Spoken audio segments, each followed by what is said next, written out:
తల్లిదండ్రులను పూజించండి, వారు చెప్పిన బాటలో నడవండి, ఈ దేశానికి మంచి పౌరులుగా ఎదగండి. ఈ దేశ బాగు కోసం మీరందరూ కూడా కడ వరకు పనిచేయాలని చెప్పి మరొకసారి మీ అందరినీ కోరుకుంటూ, మీ అందరికీ మరొకసారి శుభాకాంక్షలు తెలియజేస్తూ సెలవు తీసుకుంటున్నానండి. Thank you very much. Thank you sir, thank you very much. ఇందాక మినిస్టర్ గారు మిమ్మల్ని అందరినీ, మీలో రాజకీయ నాయకులు ఎవరు అవుతారు అంటే కొంతమంది చేతులు పైకెత్తారు. ఇలా మిమ్మల్ని అడగడానికి కొంతమంది వ్యక్తులు ఉన్నారు. ఆ రోజు ఆయన అడగటానికి ఎవరు లేరు, అడగటానికి ఎవరు లేకపోయినా విద్యార్థి దశలో ఉన్న రోజు నుంచి ప్రజలకు ఏదో ఒకటి చేయాలి, ఏదో ఒక మంచి చేయాలనే సత్సంకల్పంతో మీలాగే ఒక స్టూడెంట్ గా ఉండి ఎంఏ ఎకనామిక్స్ లో పట్టభద్రులై రాజకీయాల్లోనికి వచ్చి 4 దశాబ్దాలుగా రాజకీయ నాయకునిగా మాత్రమే కాకుండా రాజనీతిజ్ఞునిగా ఎరిగి అత్యంత వైభవపేతమైన విజన్ తో స్వర్ణాంధ్ర 2047 సాధన లక్ష్యంగా ముందడుగులు వేస్తున్నటువంటి ఈనాటి కార్యక్రమ ముఖ్య అతిథి గౌరవనీయులైన ఆంధ్రప్రదేశ్ రాష్ట్ర ముఖ్యమంత్రి వర్యులు శ్రీ నారా చంద్రబాబు నాయుడు గారిని ప్రసంగించవలసిందిగా మీ అందరి కరతాళ ధ్వనుల మధ్య సాదరంగా సగౌరవంగా వారిని ఆహ్వానిస్తున్నాం.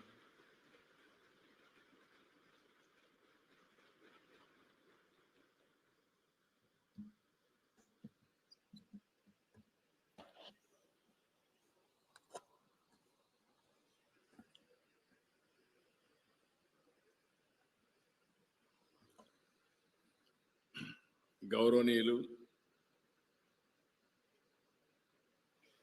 శాసనసభ స్పీకర్, ఇక్కడ శాసనసభ స్పీకర్ కాదు, నిజమైన శాసనసభ స్పీకర్ గౌరవనీయులు అయ్యన్న పాత్రుడు గారు,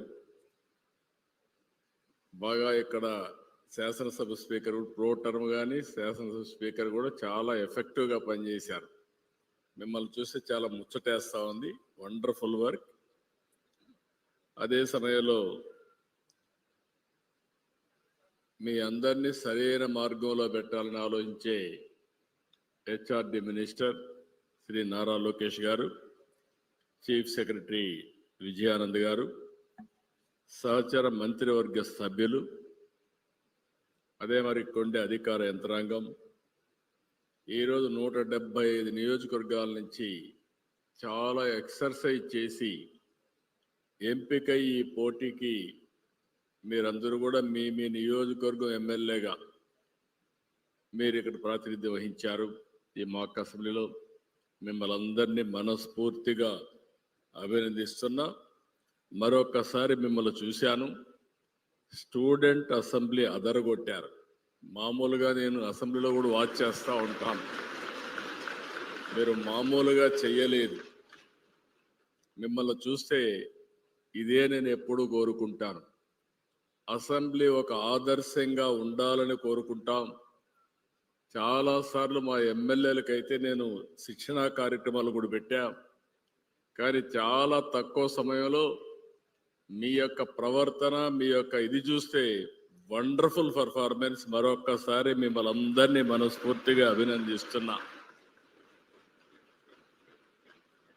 ఈ సంవత్సరం మనందరం కూడా ఇటీవల కాలంలో మన ప్రధానమంత్రి గారు ఈ యొక్క సంవిధాన్ దివస్ని జరుపుకోవాలని ఒక కార్యక్రమానికి పిలిపించాడు. జాతీయ రాజ్యాంగ దినోత్సవం. దీనికి ఎందుకంటే ఒక బాధ్యత రావాలి, ప్రతి ఒక్కరిలో ఒక చైతన్యం రావాలి, అవేర్నెస్ రావాలనే ఉద్దేశంతో ఈ కార్యక్రమానికి శ్రీకారం చుట్టారు. ఈ 1 గంటలోనే మనం చాలా విషయాలు మనం మాట్లాడుకున్నాం. ఈరోజు మీ మంత్రి గారు ఒక మంచి బుక్ ఒకటి తీసుకొచ్చారు, education department, constitution of India for children. ఒక్కసారి ఆ పుస్తకం తిరిగేసి మీరు చూస్తే 15వ పేజీకి వెళ్ళాలి మీరు. ఇది ఎప్పుడూ గుర్తుండాలి. 15వ పేజీ మీకు బుక్ వచ్చిందా? వచ్చుంటే రాలేదా? కొంతమందికి రాలేదు, ఆ పక్క ఈ పక్క వచ్చింది. ఈ పుస్తకంలో రాసింది మీరు చదివితే ఈ 15వ page, constitution of India. The people of India having solemnly resolved to constitute India into a sovereign democratic republic and to secure to all its citizens justice, social, economic, and political, liberty of thought, expression, belief, faith, and worship, equality of status and of opportunity,